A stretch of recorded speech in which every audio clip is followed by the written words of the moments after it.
Hello, welcome back to Saad's Football Corner. Welcome back to another live stream, another show, another video on the channel. Big ups to everybody is tuned in nice and early. Big ups to everybody is watching on the replay. Apologies for the lateness. Me and Ash were both on the top six show, but we are here for another episode of Saad X Ash, where we discuss all the weekend games. Speaking about the KONATE injury, we're also going to be speaking about everything Arsenal and all of that good stuff. We might be discussing the sporting game as well. Get Ash's thoughts on that and all of that good stuff. So, guys, make sure you're smashing the like button. Make sure you're subscribing to the channel as well. If you have not already, make sure to get that done for me, people. And also make sure you're going over and subscribing to Ash's channel as well, which will be in the description. So make sure to get that done, people, so we can get him to 1K subscribers, man. We need to get that done, man. We need to get that done because he's actually become a fair bit consistent. You know what I mean? He's A bit more, yeah. Road to 500 subscribers right now. Yeah, man. Come on, man. Let's get to 500 at least, guys. But big up, Ash, man. What are you saying, bro? Hey, good, man. We back, baby. We back. It's been coming. Saad texted me earlier, said, hey, you ready for the show? I'm like, I've been ready, man. It's been like, 2-3 weeks now. Missed the show. It's a good time. And yeah, man, let's do it. Oh, yeah, man. I can't lie. I missed it as well, man. Honestly. But you know what? I'm thinking, where should we start? And I think we should start with Arsenal, to be honest. Mm-hmm. And let's start off with the sporting game because, bro, bro, we were cooking. Like, bro, I didn't expect it. I expected it to be a difficult game, bro.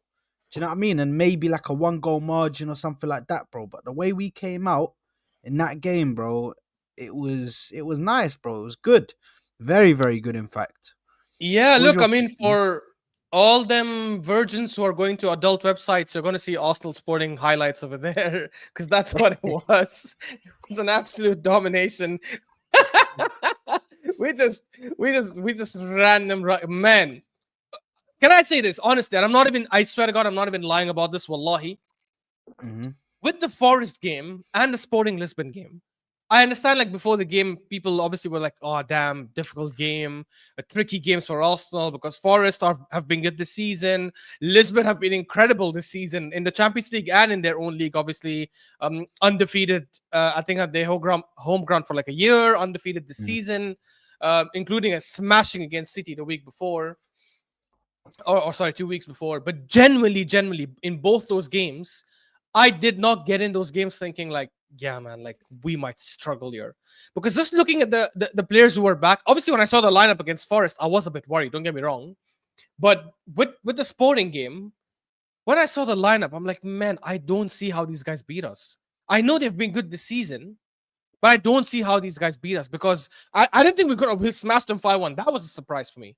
But just the team that was there, Calafiori, Timber as fullbacks, obviously Saliba and Gabriel's partnership, Rice, Partey, and Odegaard, our best midfield starting all together. Obviously, Starboy on the right. Martinelli has been decent in some games, obviously, and then Havertz back into the lineup.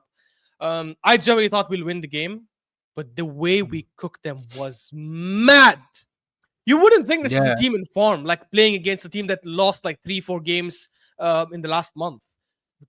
The way we moved the ball, Odegaard like at the heart of everything. I think Odegaard was having such a good game. They started getting cocky in the second half because he started doing like certain tricks here and there where he lost the ball. And he lost the ball and he's like, you know what, fair enough. Let me bring it back to normal settings. And then he goes and wins a penalty for us. Yeah, man, incredible. That game, I'm just gonna talk about a couple of players. Like, honestly, there's so much to praise. Like, even the keeper, even though we won 5-1, even Raya had to pull up some good saves to make sure that they don't score a second and third. And because their shots were like from outside the box and stuff, and he still had to come up like big in those moments. But the other players I want to shout out, right? Timber, I've said this before. I think, in my opinion, he's one of the most complete fullbacks in the league because he's good going forward. He's good defensively. He's got pace. He's good on the ball. He can dribble and run. He can shoot. He can cross. He can play right back. He can play left back. He can even play center back, which is where he was playing for Ajax. And I think he played 1 or 2 games, maybe a couple of games for Ajax as a DM. He is so versatile. He's so good. He's so solid, aggressive, strong physically. He's got pace. The guy is an absolute beast, and the best part about him is that he just runs back and forth all game. So he's got stamina and legs as well. Generally, I think by the next 2-3 seasons, if he stays fit for the majority of the next 2-3 seasons with Arsenal, I think he'll be considered by most people the best fullback in the league. I genuinely do, and I'm saying it like 100%. I genuinely feel in the next 2-3 seasons, if he stays fit, most people in the league are going to put him as like one of the best fullbacks in the league right now. Calafiori as well, maybe not as solid defensively as Timber. He's good defensively, but he's not as good as Timber. But going forward, he's incredible. He dribbles, he creates things, he links up, he plays the 1-2. He loves doing the overlapping run. So he had a decent game as well. Saliba and Gyökeres just pocketing the hell out. Sorry, Saliba and Gyökeres. Saliba and Gabriel just pocketing Gyökeres. However, I will say this, yeah, because I've seen a lot of people like give him a lot of shit and say Gyökeres is so crap. I've seen some Arsenal fans coming out and saying this is why we shouldn't sign him. I will say this, right? You cannot be saying as an Arsenal fan, I understand like rivals because they might not say it, but Arsenal fans, we keep saying all the time that we've got one of the best, if not the best centre-back partnership in the league, right? Sorry, in the world, maybe. We cannot be saying it's one of the best centre-back partnerships in the world and then coming and saying like, yeah, well, he struggled against Saliba and Gabriel. Yeah, because he's playing against the best centre-back partnership, right? Or one of the best centre-back partnerships in the world. And despite that, maybe this is an unpopular opinion, I don't think he was that bad. This is the first time, by the way, when I've watched him play a full game, and I actually was impressed by what I saw. The way he ran from the left, I think, in the second half, and then went inside and took a shot and hit the freaking crossbar. The time when he spun Gabriel, and then Gabriel had to pull him by the jersey and foul him, and they won a foul there. A couple of times when I think he turned and he took a shot from like just half a space. And yeah, it went out, but it still looked like a good shot given the space he had. And some movements he's done. I remember when he cut in right and he immediately played a reverse pass to someone who was doing an overlapping run. Some of these touches he did was like, man, this is a top striker's touch. And you know when you can see a top quality striker? When he plays a pass, let's say, to the outside and immediately sprints inside to try and get at the end of the cross. Doesn't waste time. On the opposite, I've seen Gabriel Jesus play the pass outside and then just stand there. And doesn't even make a run in. So, yeah, man, honestly, he did have a very good game. To answer Ali's thing, I will still say Isak because there are certain elements about Isak's game that I just think are like elite level. So I will still pick Isak over him. But yeah, I'm open to like a Gyökeres move now. Yeah, look at this guy now, man. Look at this guy now. I've seen him now. Now I'm open to it. Bro, listen, I think it's laughable. It's laughable for people who say that they wouldn't take Victor Gyökeres after this game because for me, the main issue in that game was that he wasn't getting the ball enough. They weren't feeding him the ball enough. Like not enough service. Players like Quenda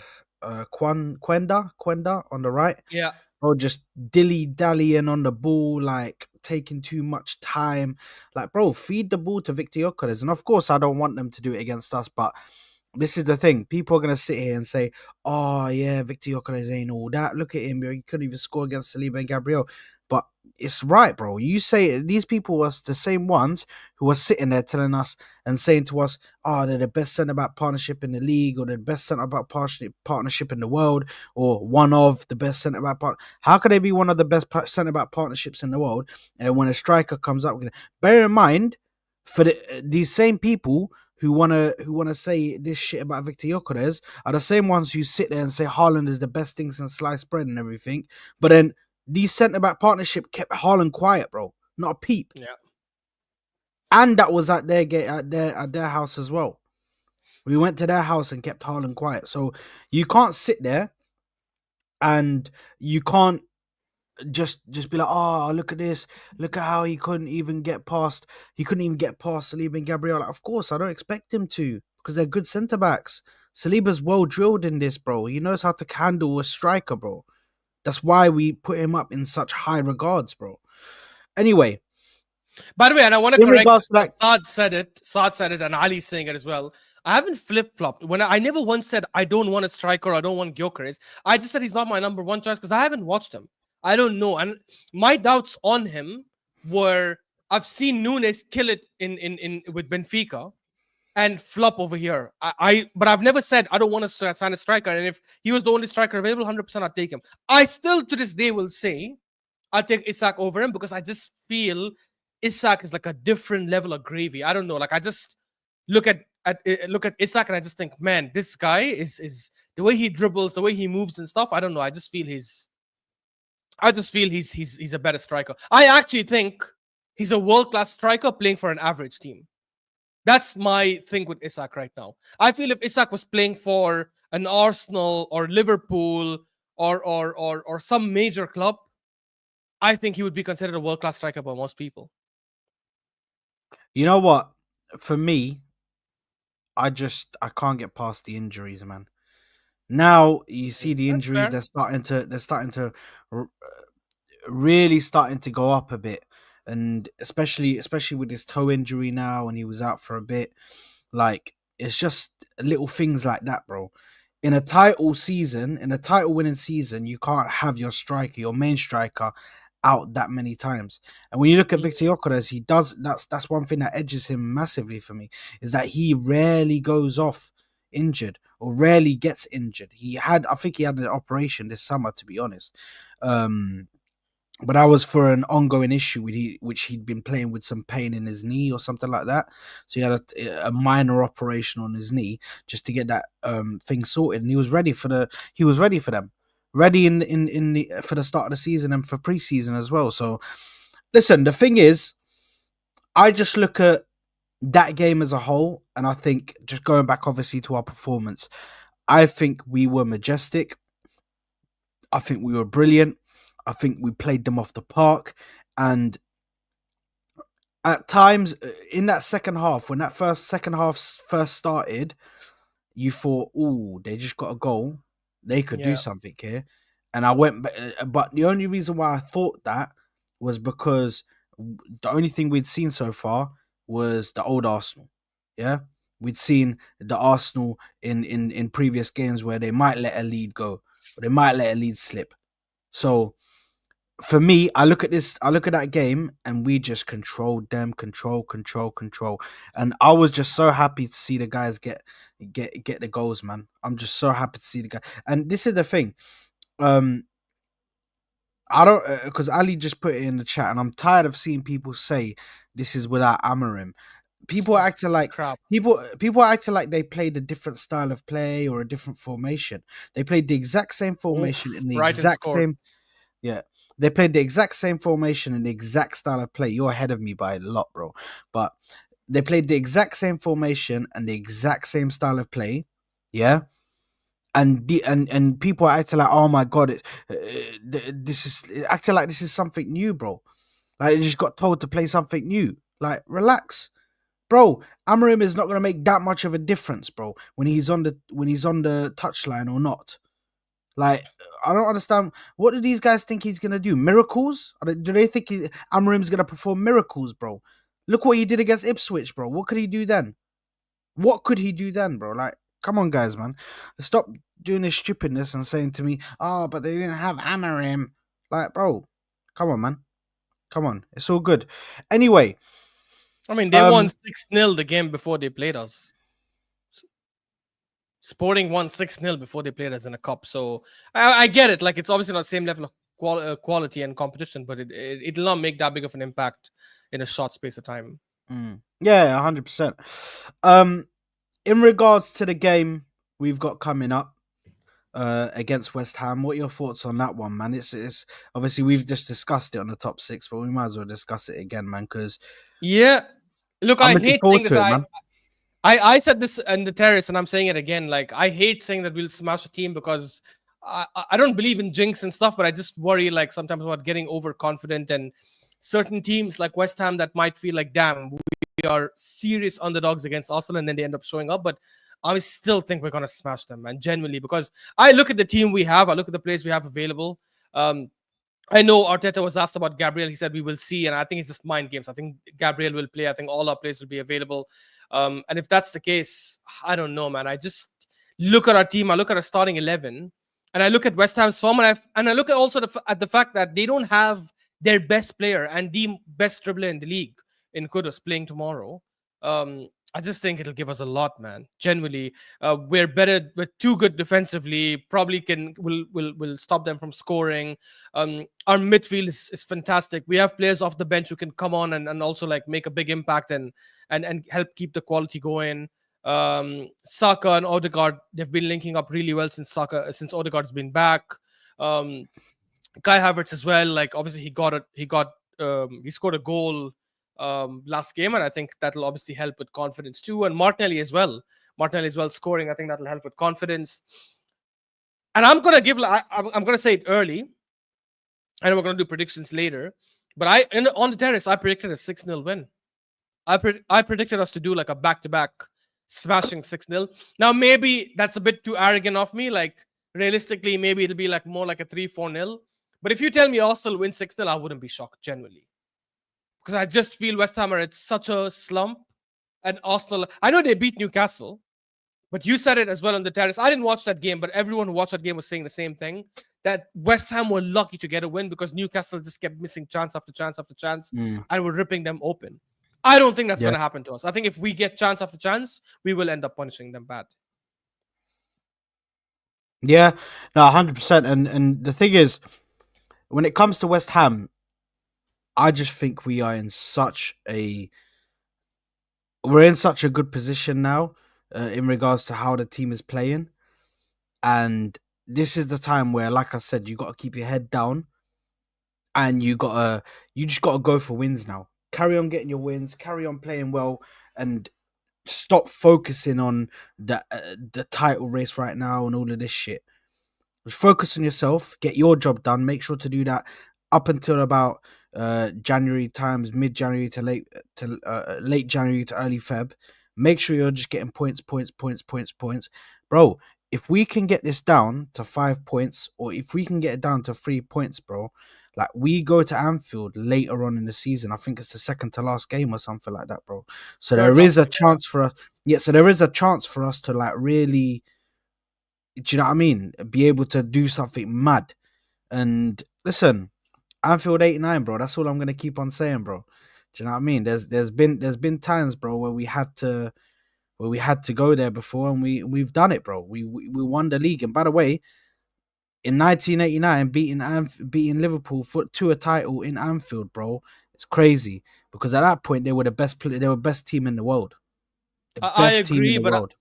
I'm gonna have to disagree there. If we go to their ground, the game week 36, and we have to win to go top, I don't think it You don't happens. I think it think will we do it? draw.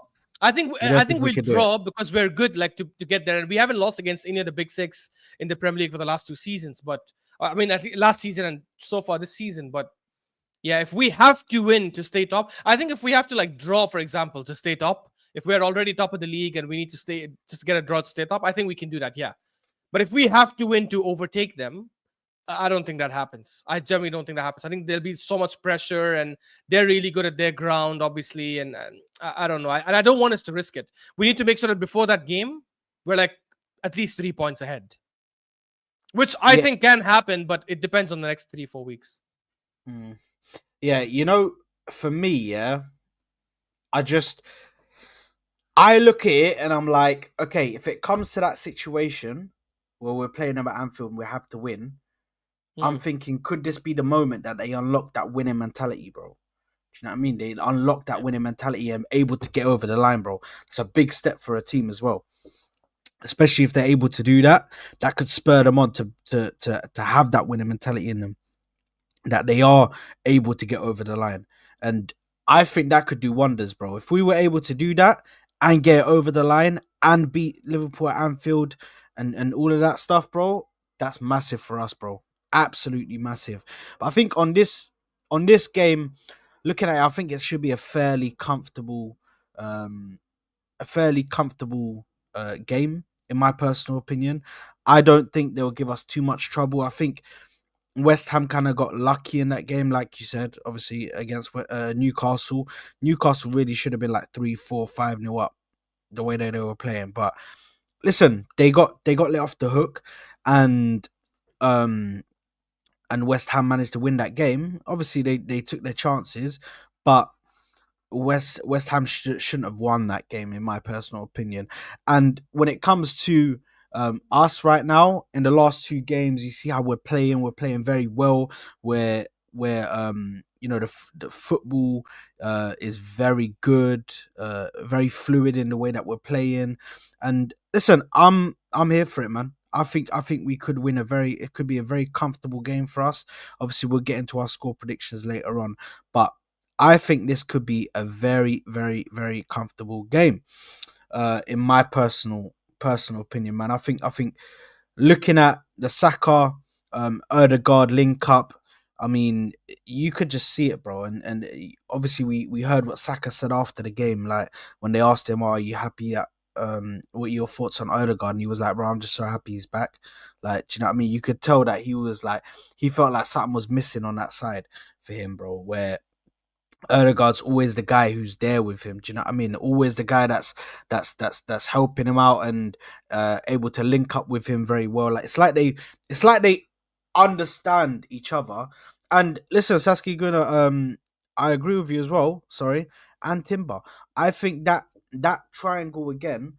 It's like the Ben White. It's like the first season where Ben White, Saka, and Erdegaard. You know, Yeah. when we were saying that was crazy, bro. Like I think they're doing that thing with Timber, and Timber is really good as well because he's very good at like crossing the ball in. I think he's actually better than. Obviously, listen. I think Ben White was good at crossing the ball in, but I think Timber takes it to a whole nother level because his crosses, he can do low driven, precise crosses across the box where they're on the floor and going to the striker's foot, or he can do crosses over the ball. He puts the ball over where it goes towards the head of the striker. So for That cross me, he put Timber in for Martinelli's goal, people don't realize that's such a good cross. is so Martinelli or good, Havertz? bro. It's Uh, Martinelli. It was Martinelli. Martinelli. It was It was such a Martinelli. beautiful cross, and you know why? Because most fullbacks, when they get the chance to cross it like that first time, they just play it flat, straight. They don't put a curve on it, which is why sometimes the fullbacks end up intercepting it and putting it out. This guy actually put a little curve on it. It curved so well and came to Martinelli. Bruh, he's such a good player, man. You know, by the way, one player who, because Zane's obviously saying, what about the left hand side, Saad? You can't be over reliant on the right because balance is key. Listen, I really could see the future of Arsenal being Marino and Rice playing in that midfield behind Martin Odegaard. Just from the times that I've seen Martin Odegaard and Mikel Marino play together, they so far they've had a very good connection with each other because they're both left-footed, so they know how to receive the ball. They know how he probably knows how Erdegaard's going to hit the ball. Erdegaard knows how he's going to pass the ball to him. So Erdegaard probably knows how Mikel Marino is going to pass the ball to him. So you can see that they have a good understanding of each other, and as long as they can build up that chemistry, that's what you want. Because originally, obviously, Partey's probably going to go at the end of the season. He's not going to stay. I don't see it anyway. I don't think the club really want to stay, to be honest. And I don't think he wants to stay. I think he wants to move on and go somewhere else. But if you look at that midfield right now, Rice is primed to take that sixth spot, and that eighth spot is open for Mikel Merino. Maybe we might get like a Zubamendi that comes in to try and shake things up. Who knows? Because I've seen a lot of reports saying that we are in for him, and there's it's advancing a little bit. But I think if you look at how our midfield comes in, Mikel Merino being on that left side with Calafiori and with Martinelli, I think, bro, we could see that left side start to pick up because Martinelli actually started to play very well when Calafiori was in the side. I don't remember. I don't think if anybody remembers, but Martinelli for a couple of games was actually playing very well, getting goals, getting assists. Do you know what I mean? So, and that was when Yeah. Calafiori was there. And then as soon as Calafiori gets injured, all of a sudden Martinelli's back to his old self. And You know, I don't think it's coincidental, bro. the only thing I'll say to that, look, I wanted Partey to be out just because of the availability and injury issues, but obviously the season somehow he's played the most minutes out of any Yeah, of it's our crazy. outfield players, which was crazy. Man, and I'll say this, yeah, he's been our best midfielder this season. And Mm. some of the stuff I think he's been one of the best midfielders in the Premier League this season, not just at Arsenal. And some of the stuff he does, right? I just don't think we have players that can replace that. Like not Moreno, not even Rice. The way he gets the ball from the center backs, beats the press, always looks forward to give that through ball to Odegaard in open spaces, and it runs with the ball, like carries it forward well. Like, I don't know, man. Like that pass he gave to Saka for a second goal when Saka obviously like went through and played it to Havertz. I don't know, man. Like, if we let go of Partey, we need to replace him with someone of that ilk. Someone who's like a good dribbler, who can receive the ball from the defenders and beat the press. Someone like Lavia, like that version of player, like who could come in and, because I don't think it should be Moreno, Rice, Odegaard, and that's it. I think Would you it go needs for to it? be. Quick question: would you go for? I know we were speaking about him in the previous stream. Would you go for Baleba from Brighton? Look, I like him, but I still want to see a bit more, because even Baleba, I don't Mm. think has Partey's level of like, Of like being course not. I don't composure and think. stuff. Yeah. I don't think a lot of players have. No, but there are, because for example, I don't know what's happening with Frankie De Jong and Barca. Like, he's obviously got some criticism recently because of some poor performances, and every season he's linked with a move away. If someone like him is available, I would definitely consider getting him, 100%, because he can give me what Partey gives me, right? Maybe even to a higher level. If you tell me like, obviously Lavia is not available because he's at Chelsea, and to be honest, Lavia is super injury prone as well. Anyways, By the way, I don't sorry know, man. guys, There are just midfielders out there. quickly. By the Yeah, way, every time, yeah, that this Ash guy says Barcelona, the first thing I think of is Ter Stegen. I Ter Stegen, swear, yeah. bro. He's injured He now. loves. That's so sad. By the way, guys, he loves Ter Stegen, bro.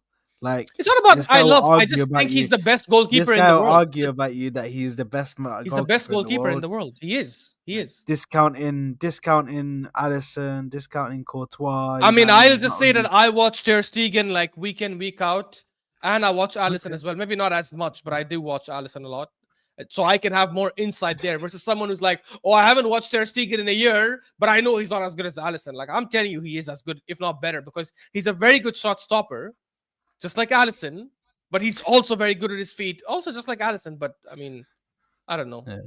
Anyway, carry on. Sorry, you were gonna say something about the midfielders. No, as I said, if we let go of Partey, we just need to make sure we have a replacement that way. Because I don't want Moreno and Rice to be the default option next season. There has to be that competition. I love the fact right now that we can switch between Partey, Moreno, and Rice, and pick two of them, right? According to the game.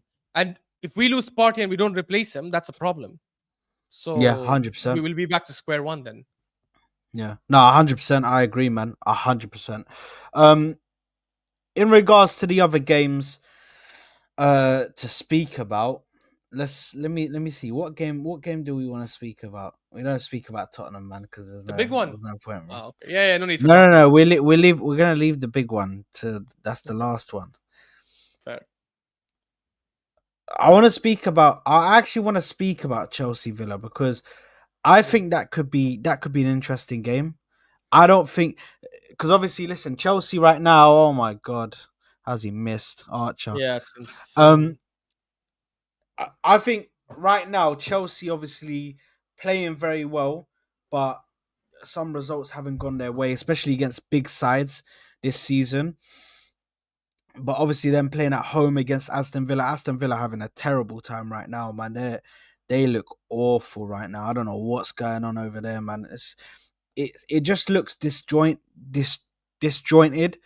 in my personal opinion. And Chelsea right now, this is like somebody they could eliminate because this was someone who was said to be a top four challenger for them. Do you know what I mean? Yeah. And somebody who could hurt them in the top four race. And if they could eliminate them, that could be massive for their mentality going forward in the season. How do you think this game's gonna go? To be honest, on this one. Yeah, I see Chelsea winning it, man. Like, Villa haven't won a game in 7. And it's funny because people are saying, I think Will from the Terrace stream was saying that, oh yeah, they haven't handled Champions League and Premier League like really well this season. And I don't think that's the reason, because in the beginning, in the first like 10 games or so, it looked like they were handling it well. They were doing okay in the Premier League. I think they were like 4th, maybe, or 5th.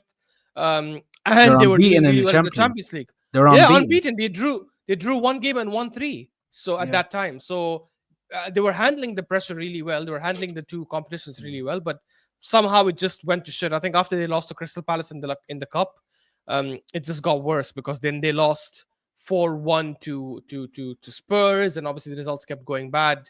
Um, yeah, I think Chelsea will win this because it's at the bridge. I know people will be like, yeah, Aston Villa have troubled them last couple of seasons, but I don't think it's going to be the case now. Um, it's just funny because a lot of people are talking about Emery and, oh, what if he was backed and what if this, what if that, and we're seeing Emery struggle tremendously now with Aston Villa. Um, Look, I will say this though, as good as I think Chelsea have done this season, and obviously they're favorites to finish fourth now. Um, but I do think like people should not go over the top thinking that yeah, this team's gonna be in a title race. Some people were criticizing Maresca for coming out in the press conference saying we're not in a title race, which I don't think is crazy. Like I don't think he should be telling his players we're not in a title race. Don't worry about it. If we lose, it's okay. Of course not. He needs to obviously before every game push and inspire his players to win game every single game they play, and go for the win in every single game they play. However, the reality is, I don't think they're in a title race because I don't think they'll have that stamina to last all season. We have to remember, like right now in the Conference League, they're rotating most of their players because it's the group stage game. Like once it gets to the quarterfinals and stuff, they're not going to be doing that anymore. They're going to be starting like 5 or 6, maybe starting 11 players. It'll obviously get more difficult later in March. Obviously, when seasons are progressing even more, when there's more games under all each player's belts, and players are a bit more fatigued and more challenged mentally and physically.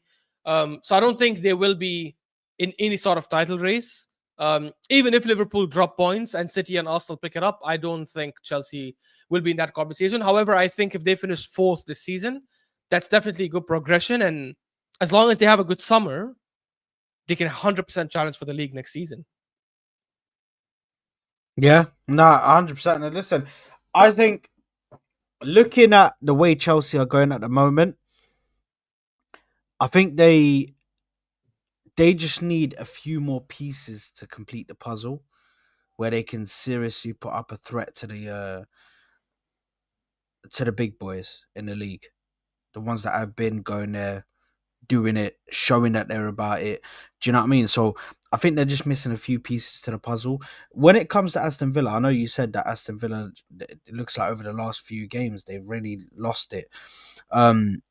I do think injuries play a part to that as well. You know, I think they lost Jacob Ramsey, who it looked like he was coming back and he really wanted to start.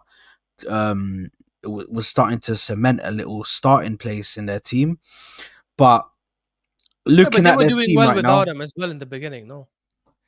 yeah, but the only thing I'm saying is, like, to be honest, I don't know what's happened to Morgan Rogers, bro, because Yeah. he looked very, very good, and then he's just dropped off a little bit. So I don't know whether it's maybe players are just in a slump at the moment, but I can't lie, I know you said you think they can win. I can see a draw in this game. I can because By the way, when I said I think they I can think win, I meant Chelsea, not Villa. yeah, I know what you Yeah, meant. yeah, Yeah, yeah, yeah. Oh, obviously you said that you think Chelsea can win. I see a draw yeah. in this game. Can't lie, just something, a feeling. I don't know what it is, but I have a feeling that Aston Villa is going to turn up. Do you know what I mean? They're going to turn up, and they're going to get a draw away from home as well. I don't know Mm. why, bro. Just have a weird feeling, man. I just have a weird feeling, The but funny thing is, Chelsea's results, poor results, where they drop points this season, have actually come at home, right? yeah. Like, except for if you ignore the Liverpool loss, because that was at Anfield, obviously, and it was a difficult game, they lost at home to City, drew at home to Crystal Palace, drew at home to Nottingham Forest, drew at home to Arsenal, a game that we should have won if Trossard finished that last chance. Um, yeah, like, look, it could happen. It could happen. But for me, I'm saying Chelsea would win more because Aston Villa have just been crap. More to do with that than Chelsea being really good this season. Because if both Chelsea and Aston Villa were in form, then yeah, I wouldn't be shocked if Villa win or if it's a draw because were a very good team last season and were a good team at the start of this season. But because they've been so bad in the last 7 games, which is why I just feel like I don't know if this is the game they'll pick it up in, but maybe you never know. Yeah, no, In regards to the other games, I guess. Listen, before we move on, obviously, we say big up to Aaron. Big up Aaron, man. Big up, Absolute gangster. one of the Absolute G, biggest man. Big up legends. to you, my broski. Thank you very much for the super chat, man. Thank you very much for the super chat. You absolute legend, man. Always just supporting the channels, bro. He's always here just supporting the channels, man. So big up to you, my broski. And thank you very much for that one. Getting on, speaking of Aaron and getting on to his team, Liverpool versus Manchester City. Man City go to Anfield on the weekend.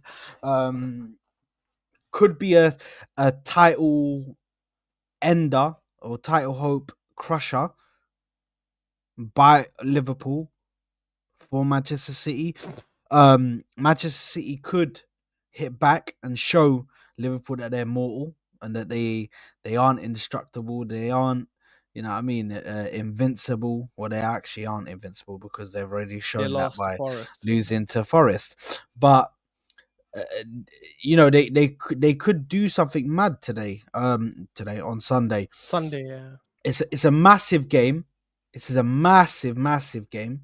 By the way, we got Abdi in the building saying Saad, we are useless, Arteta useless. Abdi, just it's okay. خلاص يا حبيبي خلاص. والله Abdi is on to Arteta, bro. It's bad, bro. It's mad. It's bad. I mean, to be honest, I hear it, bro. I hear it. But in regards to that game, like, listen, this is a massive game for both teams. Not only does, and actually, you know what? I want to speak before we actually speak about the game. Let's speak about a massive hit to Liverpool season Mm, because Konate out for 5 to 6 weeks, I believe.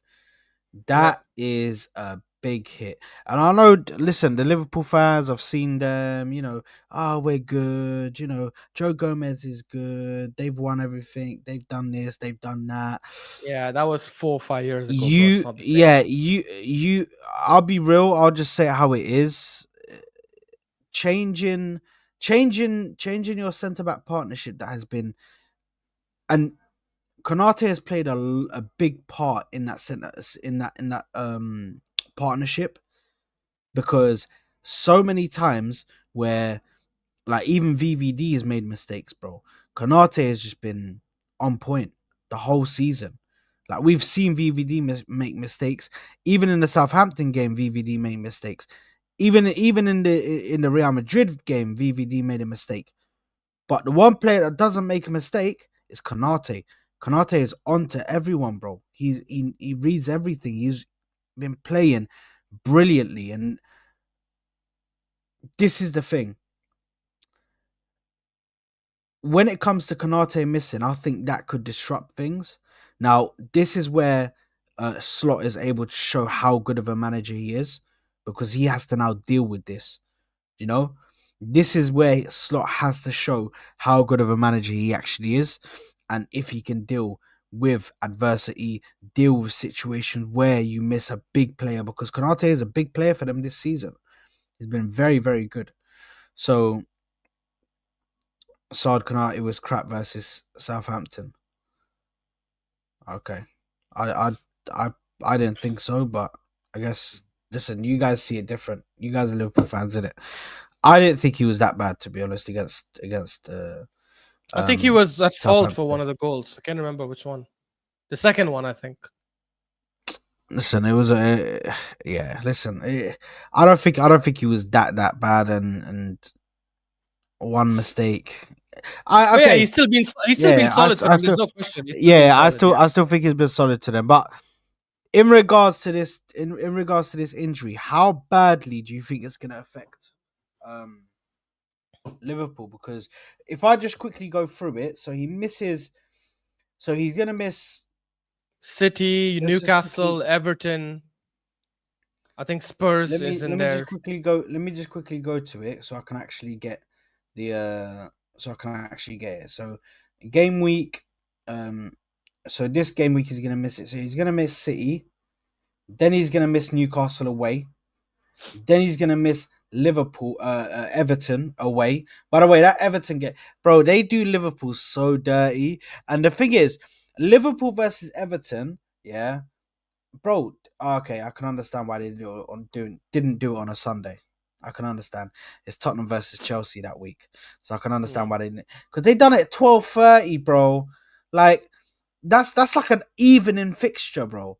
That's an evening fixture. Like I like to watch Liverpool versus Everton because, especially when it's at Goodison Park, because sometimes there can be it's weird, bro. It's weird. Sometimes they can beat them, bro, and you wouldn't think it, but it happens sometimes, bro. Liverpool just have this thing with Everton, bro. Sometimes they beat them at their ground, but they missed the Everton game.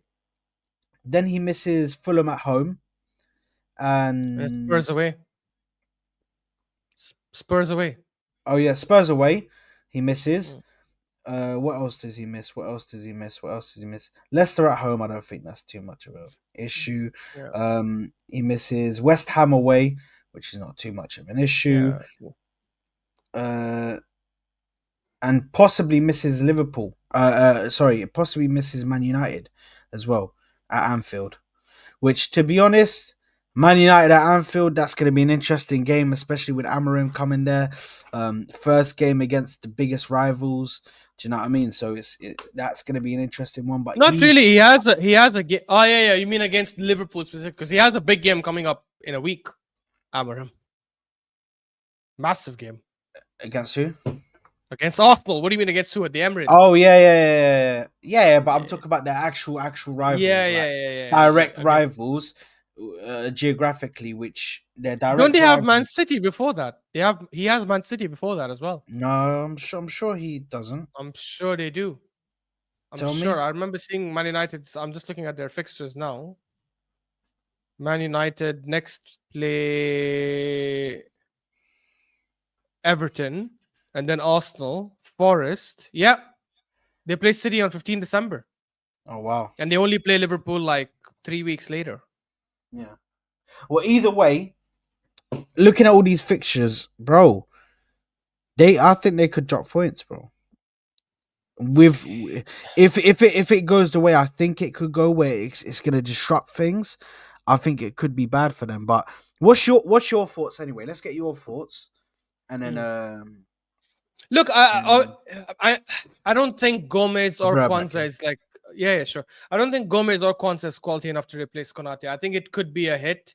I said it in the last couple of weeks that when I look at their fixtures that they've got City at Anfield. You probably will say that they'll win now, just because of how bad City. If City didn't lose to Feyenoord, or not, I mean they didn't lose. It felt like a loss for them, I guess. But if City won comfortably against Feyenoord 3-0, 4-0, I wouldn't be that surprised if they get a draw, because I just feel like they probably would bounce back at some point. You expect City at some point to click at some point. And it wouldn't be crazy if they click in a game like this. But now after the Feyenoord game, and especially after Liverpool beat Real Madrid, I know it was a depleted Real Madrid with a couple of major injuries, but it's still a big win against a team like Madrid. I just feel Liverpool will end up getting a comfortable win. But for the other fixtures, I think Konate will be a big miss. Like if you look at their fixtures after that, they've got Newcastle away, which St. James Park usually is difficult for a lot of big teams. Everton away, where they've only won once in the last 7 seasons. Only once in the last 7 seasons. And Liverpool notoriously dislike the 12:30 fixtures on a Saturday. So that might be a very difficult game for them. And then they've got Fulham at home, which they probably should win. I think they will win it. And then they've got Spurs away. And Spurs this season against all the big teams have showed up. They've actually played a very good game. I know they lost to us, but even against us, they were not bad. And obviously against the other big 6 teams, I think they've won against United, they've won against City. They smashed Aston Villa. I know they're not top 16, but they smashed Aston Villa. The only team they lost to that's currently in the top 5 or 6 is Brighton. Like when they were 2-0 up and they just bottled it as they usually do. After the Spurs fixture, if Liverpool are still 8-9 points ahead of whoever's second, then I think wrap it up. It's definitely their league for sure. But I feel they'll probably drop points in 2 of them, and the gap will close down to like 5 or 6. In which case, it'll obviously give us a very good chance. If we end the year 5 points behind Liverpool, I think we can overturn it. We did it last year. We were 5 points behind them by January, and we ended up finishing 7 points ahead. But if they end up winning these fixtures, which is very possible, then the league is definitely done, and they're going to win the league. And I think that's where the Konate injury could end up affecting them, because I think had they had a full team, you'd probably, if you had to bet, you'd probably bet on Liverpool beating Newcastle. Despite the record against at Goodison Park, probably getting a good result there. And even if they lose Spurs or draw to Spurs, I don't think it would have impacted that much if that's their only game that they drop points in for the next 4-5 weeks. But now with Konate being out and Gomez, who, let's be honest, last couple of seasons has been horrendous in some parts here and there, and been the key reason for them conceding goals in some games. Kwanzaa, who I think last season a lot of Liverpool fans were praising, and he even benched Konate, to be honest, for a little while. But eventually you could see he's not that quality. He doesn't have the quality and consistency of Konate. And I remember he was at fault, I think, against United at Old Trafford. When they were winning 1-0, they were comfortable, they were dominating, they had chance after chance, and then Kwanzaa basically got them back in the game when he gave the ball away to Bruno Fernandes, who I think just took a shot from the middle of the pitch. I don't know, man. I feel it will be a hit. Van Dijk usually thrives well with most centre backs, but I think Kwanzaa or Gomez as a replacement for Konate, I think that is a drop off.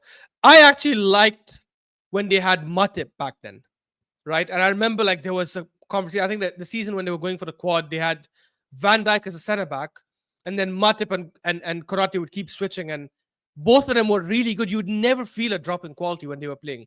Matip that season was fantastic. Konate, obviously, whenever he was called upon, was fantastic. I think he might have started the final as well. He might have started the Champions League games, Konate. So he was obviously quite good. And Matip as well, the games he was playing was really, really good. I don't think they have that same quality and rotation right now in centre back. And the fact that he's out for 5 to 6 weeks and these difficult fixtures are coming up, it could be a place for them to slip. On the other side, though, if somehow Liverpool end up winning all these games with Konate being out, I think that'll prove, like, once and for all that it doesn't matter if they're playing home or away. Because right now, the major difficult tests have been at home for them. After these 4-5 weeks, they will have had proper tests away from home as well. Spurs away from home, Newcastle away. Everton away is not a difficult game, but for Liverpool, it tends to be. I think that will definitely end the conversation then and just show like how good these guys are if they end up all these games. In which case, I wouldn't just put them as favorites for the league. I will even go as far as saying they might even be favorites for the Champions League. Yeah, I definitely think that's also something that we can say as well, that they could be favourites for this Champions League as well, because City dropping off, Real Madrid dropping off as well, seems to have thrown this whole thing into limbo. Do you know what I mean? Where you can see a few other teams really smelling blood and be like, yo, we could win the Champions League this season. I think Barcelona, to be honest, at the moment, are my main favourites to win the Champions League. I've put them as my top favourites to win the Champions League this season, just because they look unstoppable at the moment. Barcelona are too good, especially with they have lost a couple of games though. But I get but regardless, even with Rafinha and the way he looks right now, and best player in the world this season. Yeah, the way he's just revived his career. Like, it's crazy, bro, to see. And I could see him being a player that if he leaves Barcelona, he could go for a hefty fee, you know. But I think Liverpool are definitely up there as one of the best teams in Europe and probably in the world at this point. So this is the thing. You have to look at it and you have to say, what can stop this Liverpool team? Of course, this Konate injury possibly could. This Konate injury could stop them in their tracks and they could come up with some problems. But then again, like you said, bro, if they overcome this whole thing with Konate and they're able to get past these games and they're able to keep on the winning streak, then I really don't see a way that they could lose games. I really don't see the way that they could be stopped. I don't see a way that they could drop points, you know? So it's definitely something that we need to look at, and definitely something that I'm going to keep my eye on, because these next few games are going to be very important for Liverpool. But going away from Liverpool for a second, focusing on Manchester City, I mean, dreadful run at the moment, man. It looks like everything is just spiraling out of control. I feel like Pep is losing control as well. And normally he's a very controlled manager. He's always in control of his situations with his team, the control of the opponents. You rarely see And now him he's like, lose scratching his his head. head.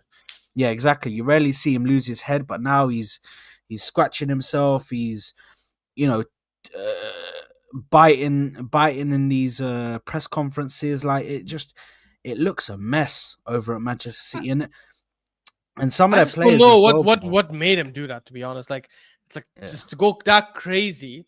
And I was on Chess's channel, and when he asked me like, "What do you think actually happened? Like, what do you think made him do it?" And I'm just like knowing Pep.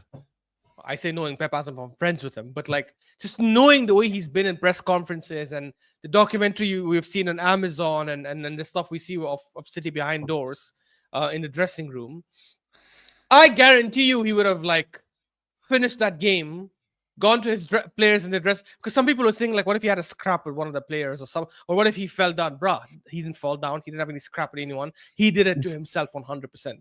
Right? The game was done. He went into the dressing room, looked at all his players, and was like, "Oh, my friends, take responsibility. Take responsibility, my friends. That's why nobody did 5 times in a row. That's why nobody did 5 times. My friends, take responsibility." And he's just like going crazy on his head and stuff like that. It's crazy, man, because in all these years of him managing football, I've never seen him lose composure this much. It's crazy. And by the way, for me, he's my GOAT. Like, I think he's the greatest manager of all time. And this bad season is not going to suddenly change my mind because it's obviously super fickle. If he loses the league this season, this will be only his 4th league title that he's lost in 17 years or 18 years, which is mental to even think about. Yeah. I think in 18 years. So he needs to like fix up a lot of things. But the problem for them right now is that obviously they didn't have a good summer transfer window. I think everyone has been saying that, and that's 100% true. And I don't understand why though. One thing that I will give praise to Sir Alex Ferguson on, and I think Pep hasn't done that, hasn't done a good job at that so far, like with City, is I think Fergie knew when to eventually get rid of certain players, right? And get a new crop. Whereas Pep hasn't done that as much. I think he's stuck with certain players like Kyle Walker. For me, I know he's been like influential in them winning the treble 2 seasons ago. And he showed up in certain games last season where his pace comes into play and all. But the reality is, what someone like Kyle Walker gives you with his pace, when he stops some of these pacey wingers, you lose a lot more with his lack of focus, lack of positional awareness, lack of defending like in the box. You lose a lot when you play him. Yeah, you gain like, okay, I will stop the guy with pace. But there's a much bigger like threat when he's like, remember the game against Arsenal? When Doku was marking Gabriel got that header which didn't go in, it just went out. That Gabriel should have scored. And Kyle Walker goes crazy on Doku and starts yelling at him. And 2 minutes later, the next corner, he goes to Gabriel. He's like, let me mark Gabriel. And he starts doing this like touch. Like, and Gabriel just goes past him and gets an easy header and scores. He's such a bad defender if you take away his pace. And by the way, and I'll say this as well, right? I think Kyle Walker is one of these players who, in my opinion, has been overhyped because of his pace. Because outside his recovery pace, he's got nothing else. He's not good at reading the passes. He's not good at like the physical battle. He's not good at winning aerial threats in the box. He's only got his pace and he only relies on his pace and nothing else. And some players, and this is why I've never understood why some players don't challenge him enough when it comes to pace. Timo Werner did that when they played against them last week. Yeah, they did. He got the ball, went running. Kyle Walker was super arrogant and cocky. Said, "You know what? I want to see you beat me by pace." Timo Werner is like, "Whoa, you're giving me that much space. Okay, let me roast you right now." And absolutely skinned him with pace and then played a square ball to an easy tap in for Brennan Johnson. He should have been let go. He should have not let go, but he should have been like moved on. He From should like have 2 left. seasons ago, in my opinion. Yeah, he 100%. should have left. Gundogan should have never been re-signed. That was an emotional transfer. I laugh at the people who at the summer were saying that's a better signing for City than Moreno for Arsenal. which is crazy for me, just given the age and given the seasons both of them had with Barca and Real Sociedad last season. KDB, fair enough. I understand keeping KDB because he's quality, but why the hell isn't he starting games in the last 4-5 weeks when he's been back? You've let go of Alvarez, and you haven't got any backup striker in your team. Mr. Grealish, Mr. Pop. I just call him Pop right now because all he does is pop, pass back. Pop, pass back. I've never fallen for this hype of, oh, he's a baller, the treble season, we all know what he did. What did he do? Track back and win a tackle against Mohamed Salah. Calm the hell down. You cannot be a quality winger with like 7 goals and like 3-4 assists. Or 5-6 assists. I don't know how many he had that season. Single-digit goals, single-digit assists. Yeah, it's not 100%. that complicated. It's not rocket science. If you're a winger or an attacking midfielder or a striker or a second striker, you have to have G, and he never has it. It's crazy, man. Like some players, they just had to move past on, and they didn't do that for whatever reason. Bernardo Silva, like as much as I think he was world class in the last couple of years, I think last season was a clear hint that he should not be a starter anymore. He should have been demoted to a squad player. And they should have got someone who can play that middle position right now. Can you believe, you look at City's team right now in the midfield, because they're going to go up against Liverpool's midfield, that has McAllister, Gravenberch, and let's say Curtis Jones. 3 players with legs and energy and physicality, maybe not physically strong, but like aggression in the sense that they play with aggression and passion.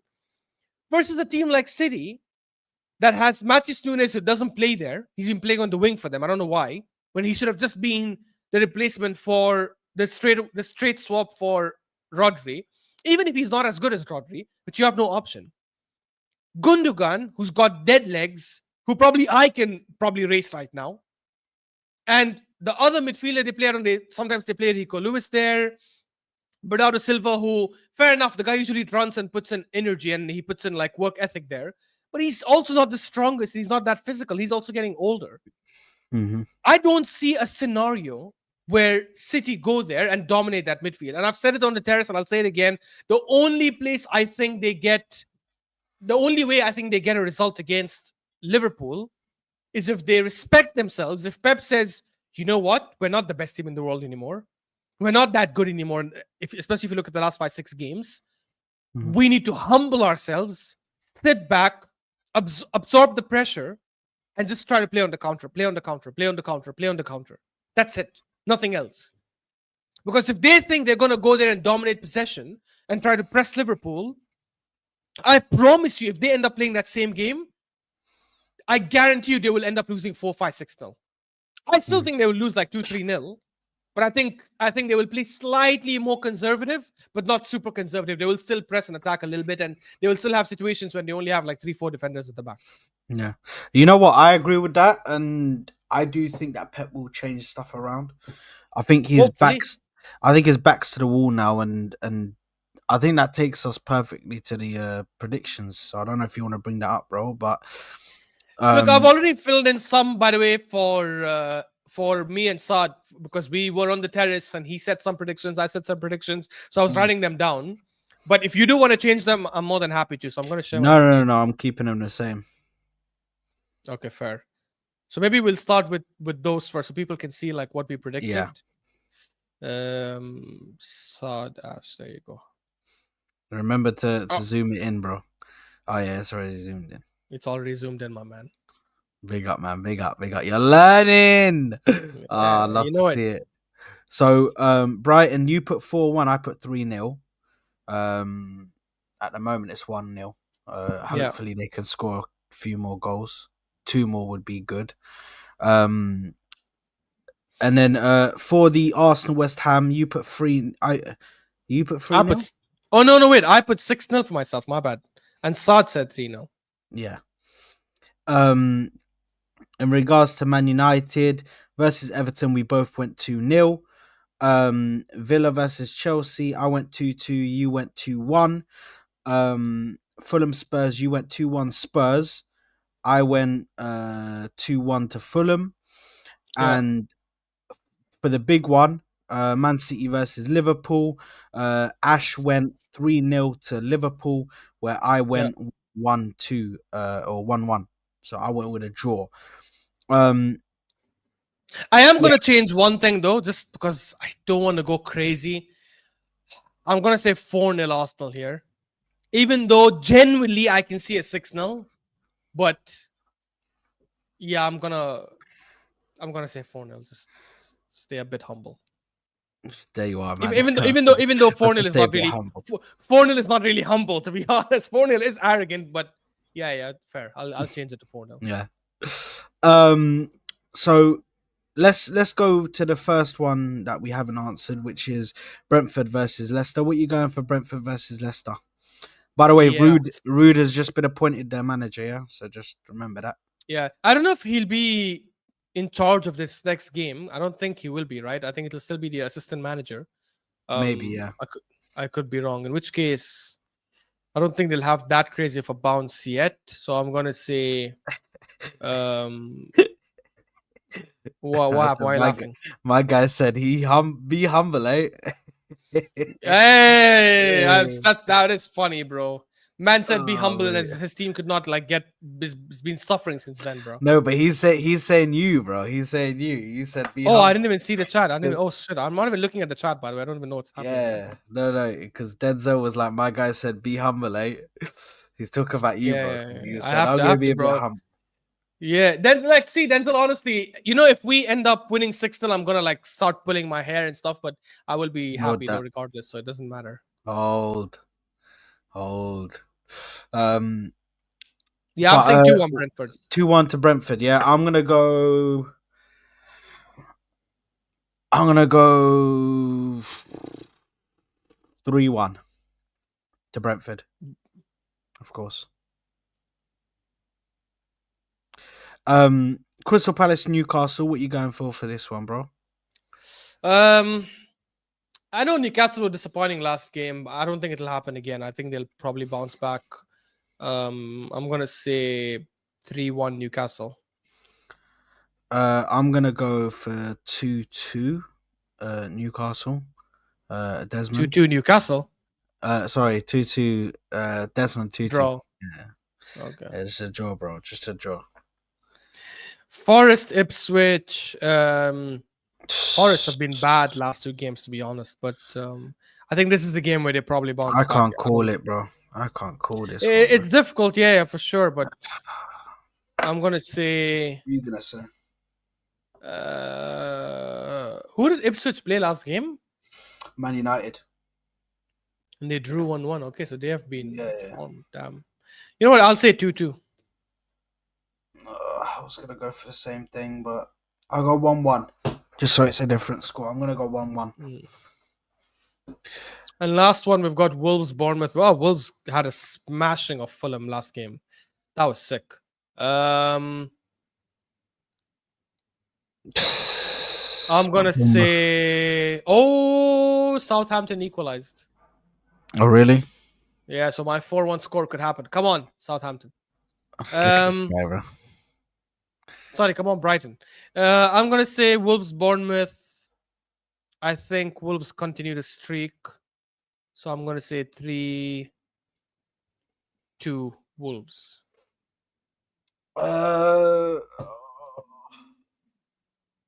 You know what? I want to put Wolves to get a win, but bro, like Bournemouth are just They can so be good, trusted, bro. yeah. Yeah, Bournemouth are just so good. You know what? My heart's telling me to go Wolves win, but my head is saying to go for a Bournemouth win. I'm gonna trust my head. I'm gonna trust my brain. I'm gonna go for a 3-1 Bournemouth win. Okay, done. Okay. Well, guys, listen. That is the prediction show done and dusted. Listen, I want to thank you guys honestly for coming out today. Absolutely brilliant to get back on track with these Saad X Ash episodes as well. We will be back here. I think one of them we might do a bit earlier on a Thursday, just to get it out of the way, because Friday, not next week but the week after Friday, I'm away, so I won't be here. But guys, I will be doing Sardex Ash. We'll probably be doing it on Thursday, to be honest, just a bit earlier to get it done for you guys, so you make sure you have our predictions. But guys, listen, make sure you smash the like button, make sure you're subscribing to the channel. We're on 28 likes. If we can boost that up once this video is done, can we boost that up? Let's see if we can try and reach 40 to 50 likes, guys. Come on. I know the people watching on the replay, I know you guys can do it for me, man. So make sure to like the video. Make sure to subscribe to the channel if you haven't already, guys. Make sure to get that done for me. I'm going to pass you over to a gal. Actually, let me pass you over to TJ, because TJ is being a fraud. So let me just pass you guys over there and see what he does. Also, in the description, guys, make sure to go and subscribe to Ash's channel as well. It is in the description, so make sure to get that done for me, people, ASAP. Big ups to everybody who is tuned in. Big ups to everybody who is watching right now. Make sure you smash the like button. Make sure you're subscribing. I'll see you on the next one. Peace out, people. Love for the love. Peace.